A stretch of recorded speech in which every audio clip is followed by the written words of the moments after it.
Hello, namaste, annyeonghaseyo, hola, привет. In this tutorial, I will be showing you my own technique for how to draw a portrait of Jisoo with color pencil. First, draw the basic lines using graphite pencil. Usually, most of the artists draw the basic lines with flesh colored pencil because with graphite pencil, lines will show through later on when you apply layers of color over it. But I do it differently, which I will show you next.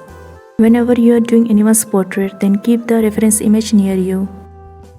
Observe how light falls on the subject's face. Pay attention to the shadows in the nose, eyes, mouth and neck as they bring life to the artwork, and also pay attention to the highlights. I will be using 12 shades of Faber-Castell. Due to lack of different shades, I will be doing this drawing in my own way. These are white glass marking pencil. This one will be used for drawing thin lines, and this one will be used for burnishing.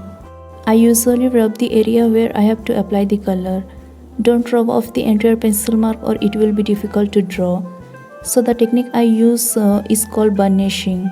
This involves applying heavy pressure with a light color pencil or a colorless blender to blend the layers together and create a smooth polished finish. In short, here for light skin tone, I applied orange color lightly and then used white glass marking pencil to blend the color.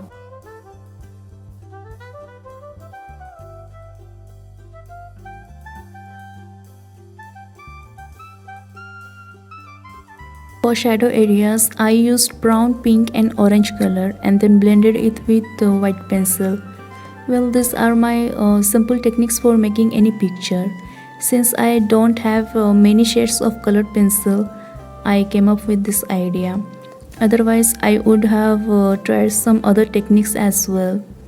The way I made the video, I don't know if you will understand the process or not. To save space, I usually keep tutorial videos under 10 minutes. Despite this, I hope you can still understand the drawing process. Unfortunately, I can't do it live at the moment, or I would have explained it in real time.